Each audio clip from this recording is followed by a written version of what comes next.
All right, question 1 says, given that P is a set represented by X, right? All X values between 0 and 36. We are also told that X is a factor of 36 that is divisible by 3. So every factor of 36 that is divisible by 3 and between 0 and 36 is in the set of P, right? So we need to figure out what those values are. All right, so factors of 36. Okay, so I'll write down the factors of 36 first, and then I'll pick out the ones that are divisible by 3. So I'll use factor pairs, right? Because it ensures I don't forget any factor. So let's look at that. That's 1 and 36, then 2 and 18, then 3 and 12. All right, then 4 and 9. And I think we have 6. Okay, so these are all the factors of 36. But we are going to pick out only those ones that are divisible by 3, right? So that would be 3. 3 can go in, 6, 9, 18, and 36. Okay, so we have 36 here because this says X can also be equal to 36, right? So if you just had the less than sign here, then we will not have been able to include 36. Okay, so that's P. Let's look at Q.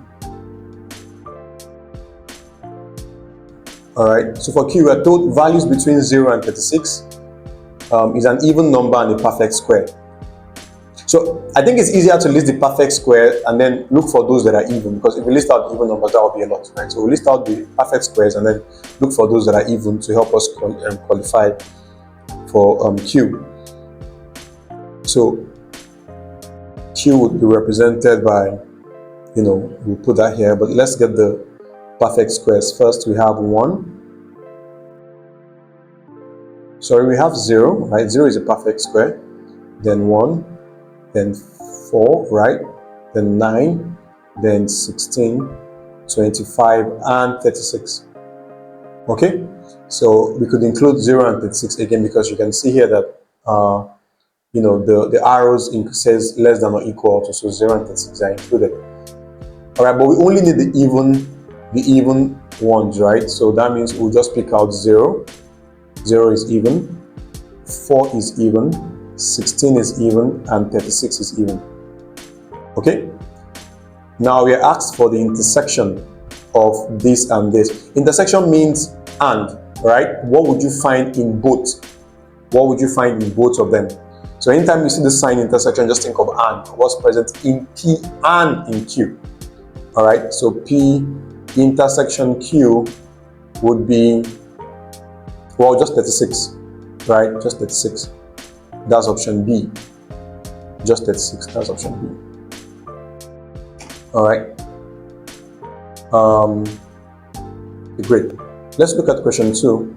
Question 2 says, we have the values of P represented thus.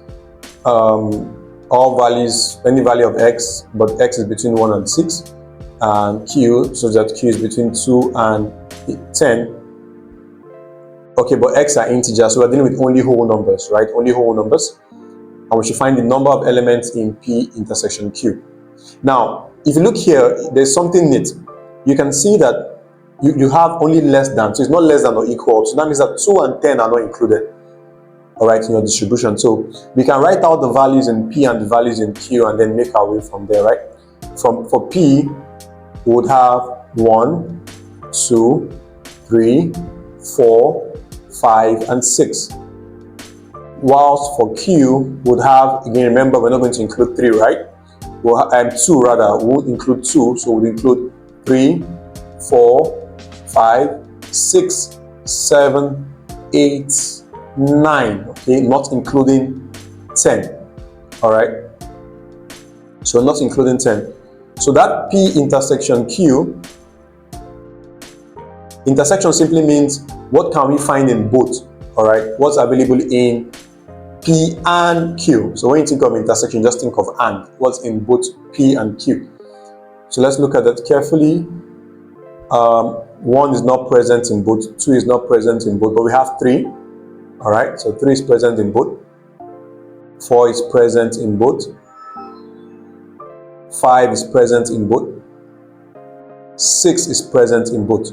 All right, so we have 3, 4, 5, 6. My 5 doesn't look very nice. 3, 4, 5, and 6. So, okay, what's the number of elements in that? So the number of elements in P intersection Q, 4. All right, so we have 4 elements in P intersection Q. That's D. All right, that's option D. All right, that's for question 2. For question 3, all right, we are told that given that P is, this set of X, so that X is every value between 2 and 8, 2 and 8 included, right? So 2 and 8 included. And Q is every value between 4 and 12, but 4 is not included, 12 is included. And we are told that these are subsets of the universal set. X is a set of all real numbers. Okay, so this means X is all real numbers.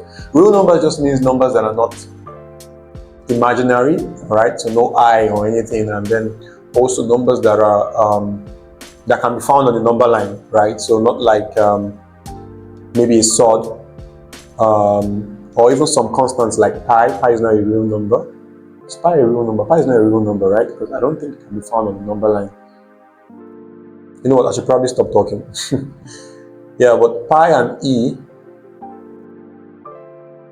Wait, no, they are real numbers. They are real numbers. They are just not rational numbers. Oh, thank you. They are just not rational numbers, but they are real numbers. So basically, every number you can think of, they are real numbers, right? So they're just saying every possible number. When you see X set of XER, just means every real number. You can look it up online and just get more comfortable with the idea. So we asked for P intersection Q. All right. So P intersection Q means, what can you find in both of them, right? What's in P that is also in Q. So the way we'll do this is that we can't list the values because they are not integers, right? If you list the values, you skip a lot of numbers. You skip 3.2, 1.7, all the decimal numbers, you skip them. There's nothing here telling you that they are just whole numbers, integers. So we need to use the number line. I'll use the number line to kind of sketch this out. So I'll try drawing P. All right. P says every value between 2 and 8. So let me first try drawing a line. I'm not an art teacher, so everybody just do your day. All right. I'm not an art teacher, but line is not so bad anyway. So we have from 2 to 8. So I'll drop this here 2, and I'll put my 8 here. All right. And so my P would be 2 included, so I'm shading 2. 8 included, so I'm shading 8. Every value in between. So any value that falls within this, works out as my P. Right, my P. Then Q is from 4 to 12, but 4 not included. Okay, so let me use blue for that. So I'll drop 4 somewhere here.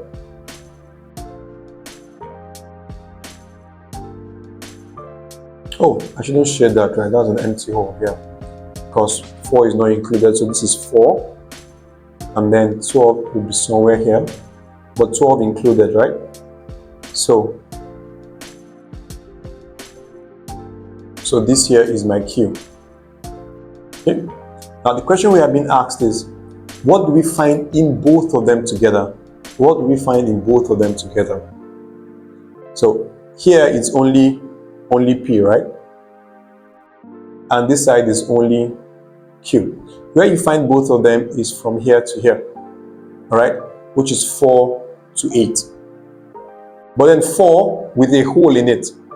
Because you see, this 4, at the point 4 itself, you don't have Q, you only have P.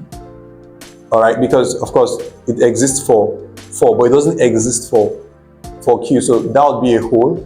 And then it's going to go all the way to 8. 8 included, right? Because 8, of course, is both here and here. So my solution will look something like P intersection Q can be represented by X values such that I would say from 4 less than x less than or equal to 8. Okay, so that's the exact answer. I mean, there's a mistake here, right? So I'll just clean out this one so we can take B as our answer, right? So this is just less than. Okay, so that's for question 3. Let's take on question 4.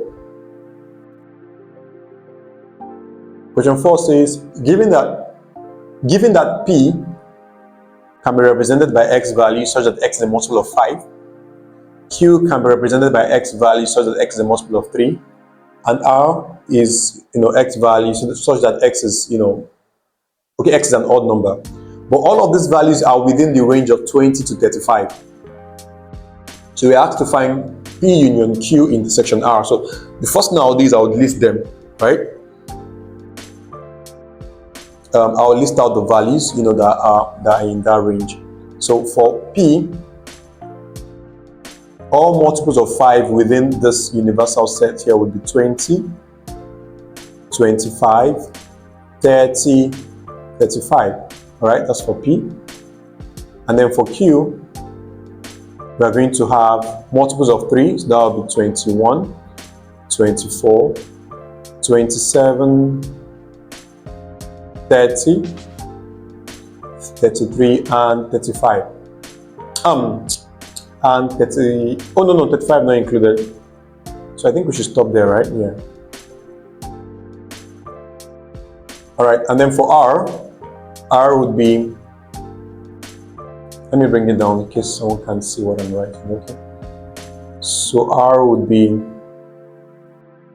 all odd numbers in this range, right? So that would be 21, 23, 25, 27, 29, 31, 33, and 35, okay? So I'm including 35 here because, of course, you can see that it says less than or equal, so 35 is among. And also included 20 here because, 20 is also among, right? So it was less than or equal to, which means that the numbers 20 and 35 are also part of the universal set and should be considered.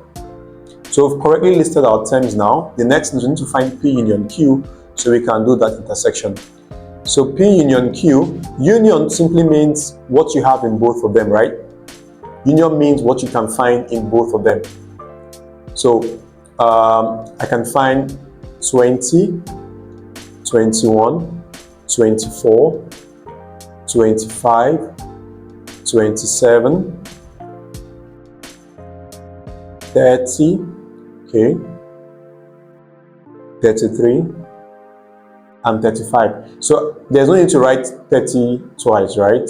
Because in set, we're not really dealing with the amount, we are dealing with the uniqueness of the values, what unique values are present. So, it really doesn't matter how many of those values are there. It's just 30. We are going for quality, basically, over quantity.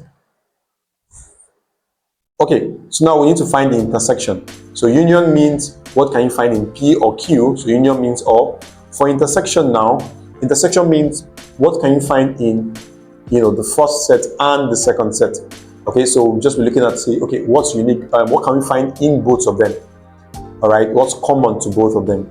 So P union Q intersection R would be, so what can we find in both of them? I can't find 20 in both of them, but I can find 21. I can't find 24 in both of them. I can't find 23, but I can find 25. I can't find, I can find 27 also. I can't find 29 in both. I can't find 30 in both. I can't find 33 in both. And I can find 35 in both. So we have 21, 25, 27, 33, and 35. Okay, so that's option D. All right, option D. So, be very careful when listening out to terms. Look out for these signs less than equal to, or when it's less than, to know what you should include or shouldn't include. All right, question 5 says, given that P and Q are two non-empty subsets of the universal set U,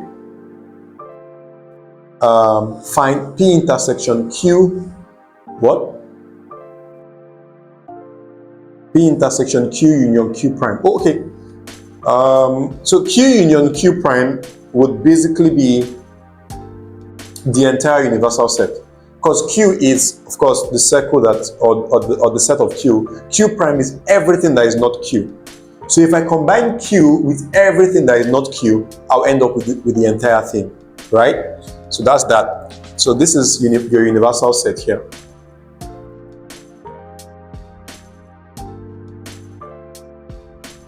So now we're asked for P intersection your universal set.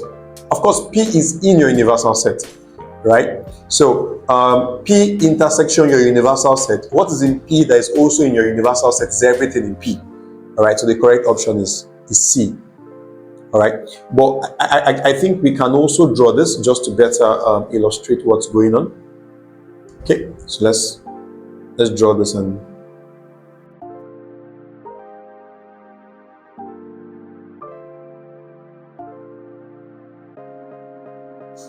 okay, so rectangle is not so bad. Now time for the circles.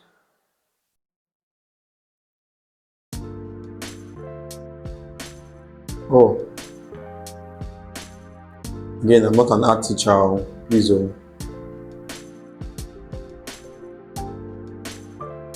They look like faces.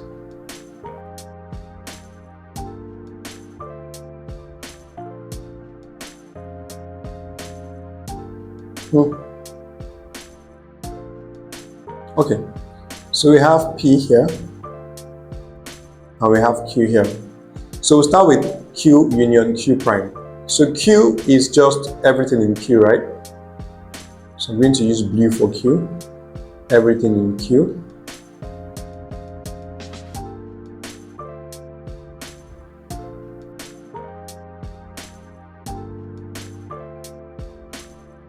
And I'm being asked to combine that. I'll use same blue and same direction of lines to combine with Q prime because we are putting all of it together, right? So I want to combine Q with everything outside of Q, right? So let me shade out everything outside of Q too. Again with the same exact, blue lines, same direction and all of that.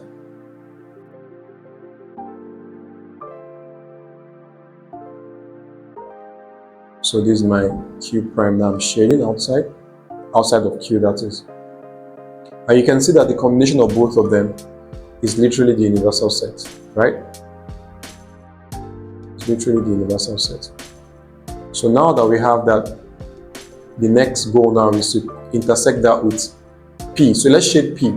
For intersection, we have to find, where we have an overlap, right? So I'm going to be shading P differently in a different direction. And then we'll now look at where do we have an overlap of both types of shading. So I'm going to shade the entire circle for P. So this is the entire circle for P. And you can see that we have, so the overlap is, of course, everywhere in the circle for P.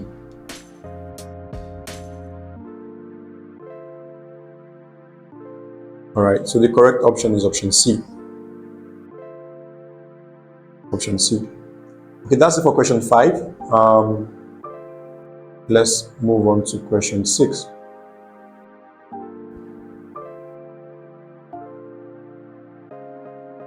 All right.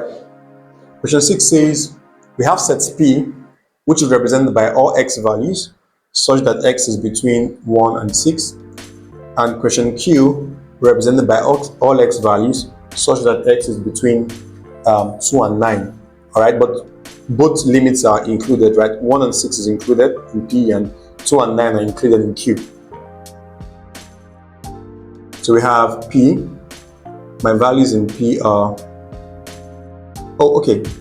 find Q intersection, P intersection Q. So I can't really list out the values. Why I can't list out the values? Because we're not told that they are integers. So, there are an infinite number of numbers between even 1 and 1.2, even 1 and 1.1, in fact, even 1 and 1.01. All right, there are an infinite number of numbers between, so if it's not a finite set, then, you really can't list them, okay? If it's not here, so this do not represent finite sets. So, but what we can do is we can use a number line to just, because that allows us to just draw lines, continuous lines that capture the range of values. So I'm going to first of all draw a number line here. So let me draw a number line here. Remember, we're looking for the intersection, right? Which means and. Okay? So what's in both P and Q? The overlap of both of them. So for P, I'm going to go, I have from 1 to 6. Alright? Both 1 and 6 very well included. Alright, so I'm shading 1 and 6 because 1 and 6 are included. And then for the other, I have for Q, I have from 2 to 9. Okay, so that will be something like this. 2 to 9. So this is for Q, and then the other was for P. So where do I have my intersection? Where would I find values that are in both of them? So that would be from 2 here to 6, and both 2 and 6 included. So my solution would look like this: x 2 less than or equal to x less than or equal to 6. Alright, that's option B. That's option B. So 2 less than or equal to x because 2 and 6 are included in the. So if you look at the diagram, right? If you look at this bit here, this bit here represents values only in Q. All right, you can see just Q is extending out, and this bit here represents values only in P. Right, only in P. That's for question 6. That's for question 6. Let's take on question 7.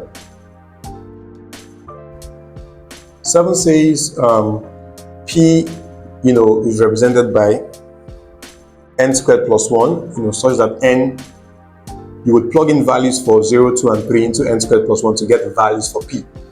Then for Q, it's represented by n plus 1, but that's valid for only values of n, 2, 3, and 5. All right? So let's go. So for P,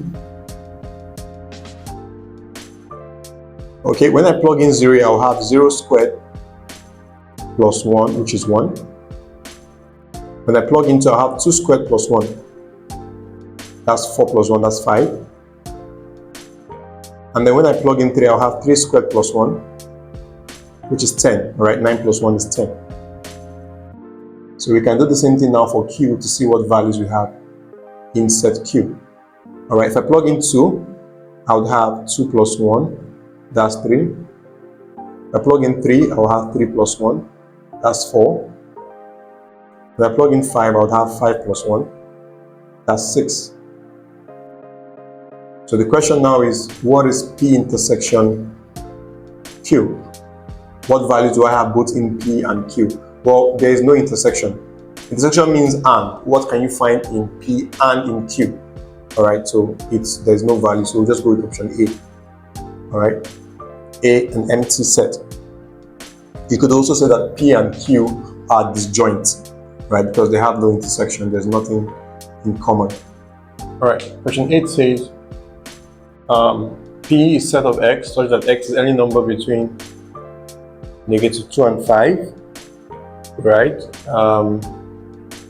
And then Q is any value for x such that, or x value such that x is between -5 and 2. And these are subsets of, so this is the universal set here, right? Represented as -5 to 5. So we should find P union Q. So P union Q means both of them, right? So both of them together. So anything you can find in P or Q is P union Q. So I'll start by just drawing out the universal set. So my universal set would be from -5. Notice I'm not using arrows for my universal set because it actually has an end, right? From -5 to 5. So I didn't draw arrows at the end of my number line. So this is my universal set from -5 to 5. Okay.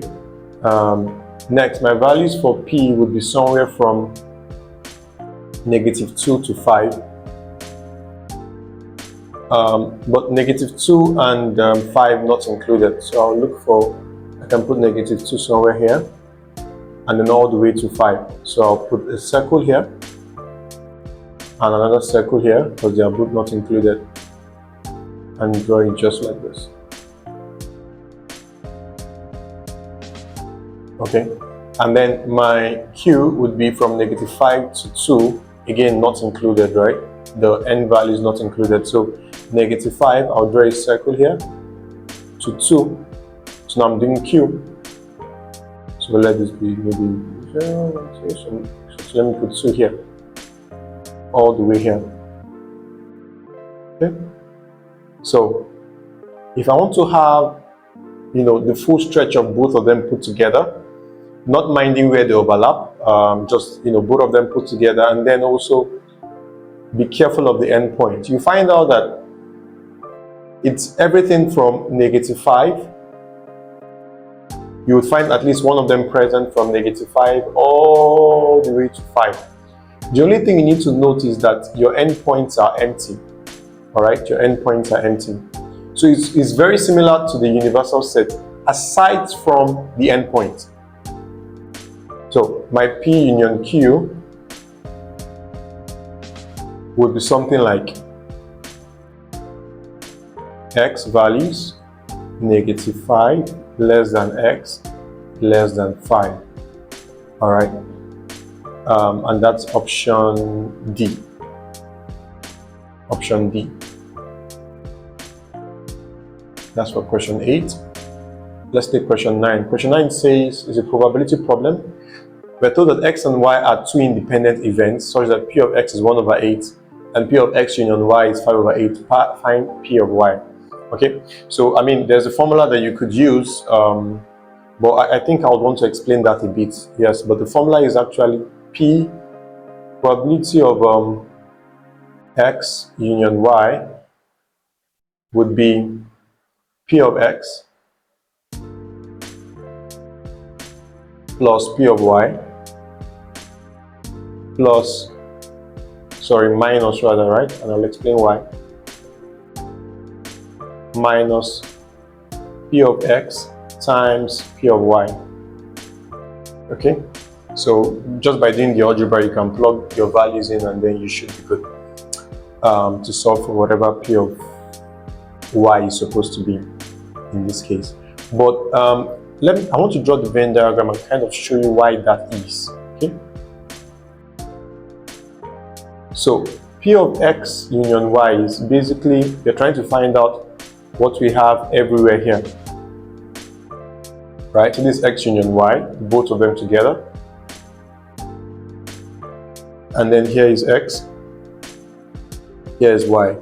Now you notice something, all right, that if I separate the circle and I call here P of x and I call here P of y, sorry for my circles and how they look, you know what, I can do better.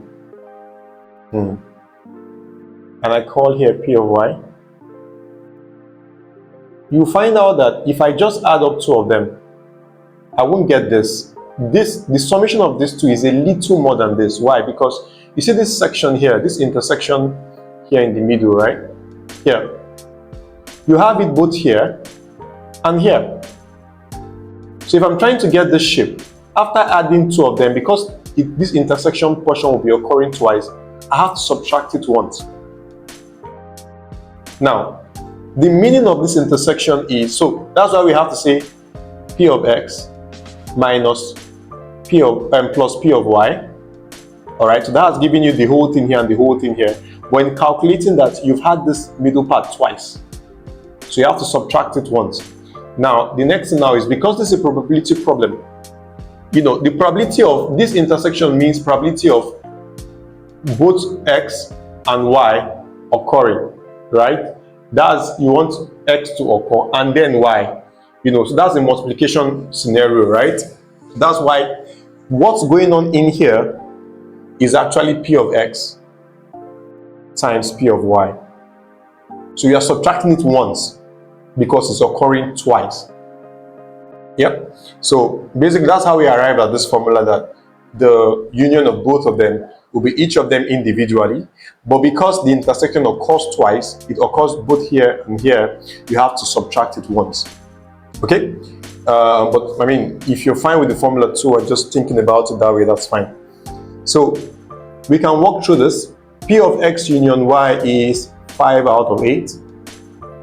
And that's equal to P of X is 1 out of 8 plus, let me call this, okay, let's go P of Y minus 1 out of 8 times P of Y, right? If I move 1 over 8 over to the other side, I would have 5 over 8 minus 1 over 8 would give me 4 over 8, right? And on this side, I'll have P of Y minus 1 over 8 P of Y. So this P of Y is 1 P of Y, right? There's 1 of it here. So if I subtract that, I'll have 4 over 8 is equal to 1 P of Y, which is 8 over 8, minus 1 over 8 P of Y would leave me with 7 over 8 P of Y, right? Multiply both sides by 8, I would have 4 is equal to 7 P of Y. And then, dividing both sides by 7, you end up with P of Y as 4 over 7. All right.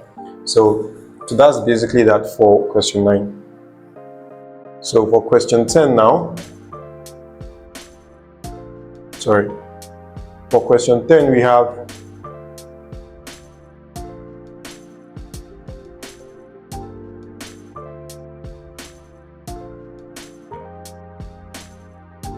so we're told that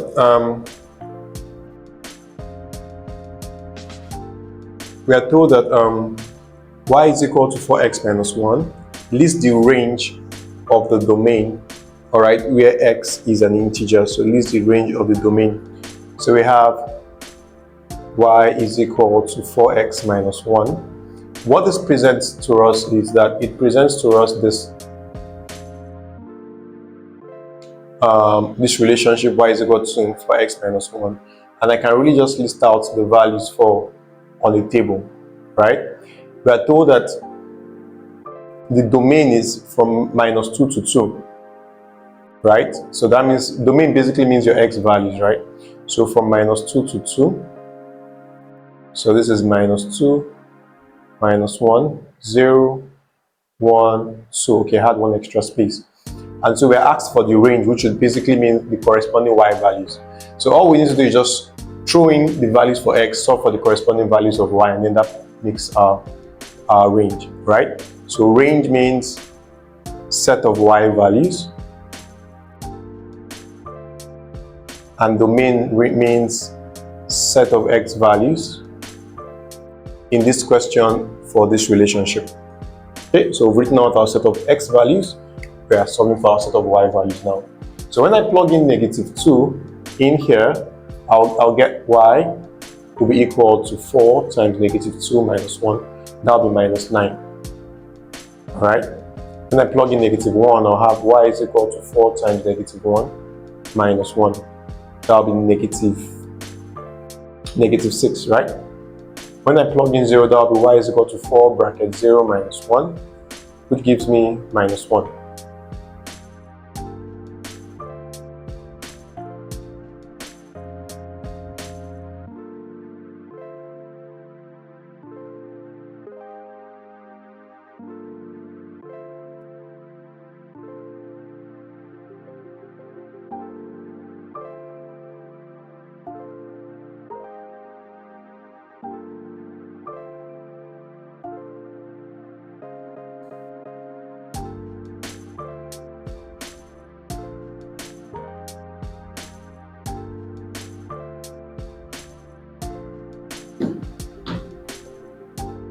Alright, question 10 says if y is 4x minus 1, so we're told that y is 4x minus 1, list the range of the domain. We have the range of the domain. So the domain basically means set of x values, right? They've given you a set of x values. So integers in this domain, right? And then your range, what they're asking you for is you're asking you to find the set of y values. It's that simple. Okay, so we can just do a regular table of values for x and y. We already have our x, just asking us for y.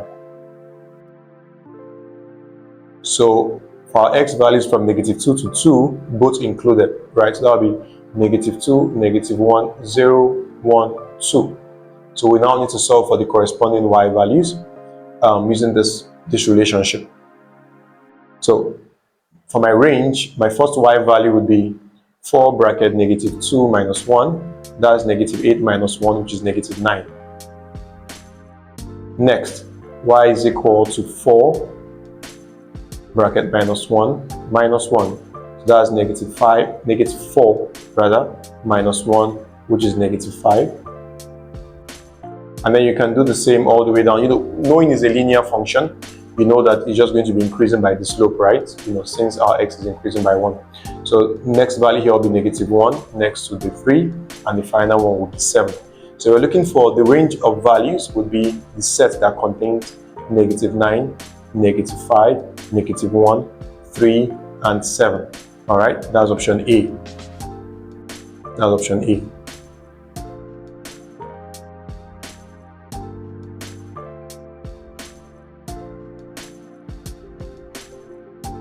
All right, in a class of 50 pupils, 35 like science, 30 like history. What's the probability of selecting a pupil who likes science and history? Okay, so we can just draw a set, a Venn diagram here, and then see what that looks like. Okay, so the universal set is 50. And then, in the first section, first circle, which is for sciences, we are told science is 30. And in the second circle for history, science is 35, history is 30, sorry, so science is 35. What's the probability of selecting a pupil who likes science and history? Okay, so we need to fill out what's going on in each of the slots, right? We don't know how many people offer both, so I'll just write here as X. But then that means that the people that do only science, just the bit of science, not the science that overlaps with history, would now be 35 minus X. And then the people that do history, that's just this section here that doesn't cross over into the science, would be 30 minus X. Because this X value that people that do both is included both in the sciences, the number given to you for the sciences, and the number given to you for the history. And then all of these pupils must add up to 50, right? So that means that this plus this must add up to 50, assuming, of course, that there is nobody that does neither, right? So that's because it wasn't stated, but we have to assume that. So that means that the people who do only science, 35 minus X, plus the people who do both, X, plus the people who do history alone, 30 minus X, all of them must sum up to give you what? 50. All right, we can solve this, right? So I can cancel out this 2. I'll just have 30, 5 plus 30 is 65. 65 minus X is equal to 50. So that means that X will be 65 minus 50. All right, so X is 15. So we have 15 people doing both. Now we are asked the probability of selecting a pupil that likes both science and history. Oh, likes, not offering. Anyway, same thing. So that likes both science and history. So that would basically be probability generally is required, the number of the required terms, right, over the total available, right? So probability, the required is people that like both science and history, which is this intersection here, right, for both of them, and we solve that to be 15, then divided by the total, that's 50. So my answer is 3 out of 10, I believe. Yes, which is 0.30. So that's for question 11. The answer is B. All right, let's take question 12. Question 12 says, which of the following is equivalent to this? P union Q intersection P union Q. All right, so the answer is just P union Q. Because P union Q and P union Q are the same thing. So that's everything in both P and Q and everything in both P and Q. So where did they intersect? Well, they are the same thing, so of course they overlap everywhere that they each exist, right? So the answer is just P union Q. Okay, so let me draw. I mean, it's unnecessary, but because but we'll just draw it out, so maybe that helps someone visualize it better. So if I draw this out, the first section here, and I can draw it again here like this. All right, so I have P here and I have Q here. So P union Q would mean the overlap of both of them, right? So I'm going to shade that this way.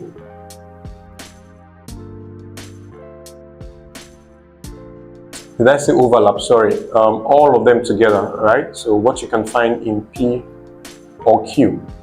All right, so it's just both of them together. Then we are going to intersect that with P union Q again. This time, I'll shade P union Q, in the other direction with a different color. And you can see that where we have the overlap of the first shading and the second shading is, everywhere that, because again, they are the same thing. So, so the answer is just P union Q, right? That's option C. Option C. That's for question 12. Question 13 says, P is, given, Q is given, R is given, and these are subsets of, the universal set is from 1 to 12, integers from 1 to 12. So we are asked to determine which of the statements are true, okay, or is true. Okay, so we'll try out each of them one by one. The first one says Q intersection R is an empty set. So that means that if this is true, there will be nothing in P, Q, and R. There will be nothing in Q that would also be in R.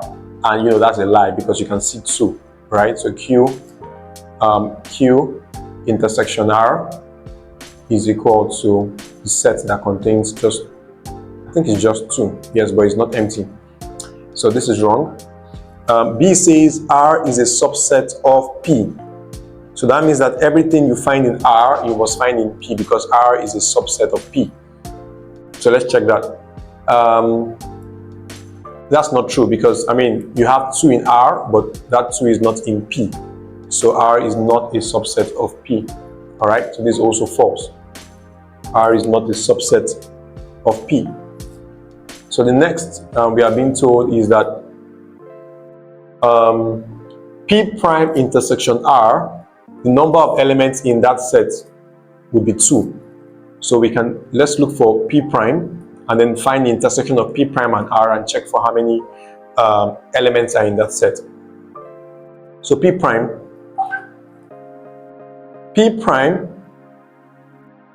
would be, so all the elements in P that are not in universal set. So that would be 2, 4, all right, 2, 4, 6, 8, 10, and 12. All right, so these are all the odd values, right? 2, 4, 6, 8, 10, 12. Good. Yeah, so this is your P prime, all right? Values that are in universal set but not in P. Okay, and then so we'll find the intersection of that with R. R is basically 2, 3, 5, 7, 11. Okay, so intersection, the only value we have that is in both of them is 2. All right, so the only value we have that is in both of them is 2. But that doesn't mean that this is correct. You need to be careful because this is saying the number of elements is 2. This is not saying that is the set 2. It's saying that the number of elements is 2. But if I write it out, P prime intersection R, watch this now, has only one element there. So the number of P prime intersection R would be 1. The number of elements in that set is 1. So I feel like we're kind of like trying to play tricks, right? So I'm going to take that off the screen. Okay, we still have space to try out D. So D is saying that R intersection P is a subset of R intersection U. All right, that's where you use the universal set. So let's start with R intersection P. I mean, just by looking at it, I know this is true, right? This is true. But R intersection P, what do I find in R that I also find in P? I find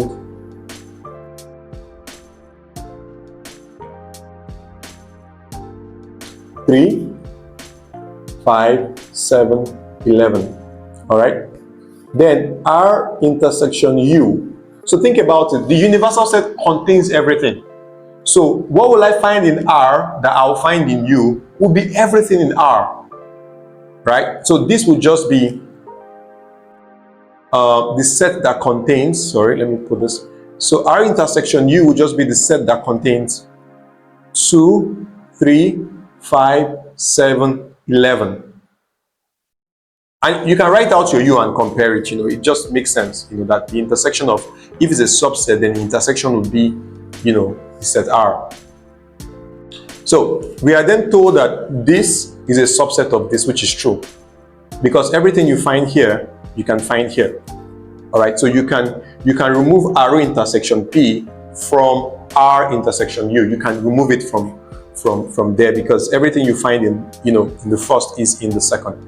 All right, so the correct option is option D. Option D is the correct option. Okay, so we've come to the end. Good luck.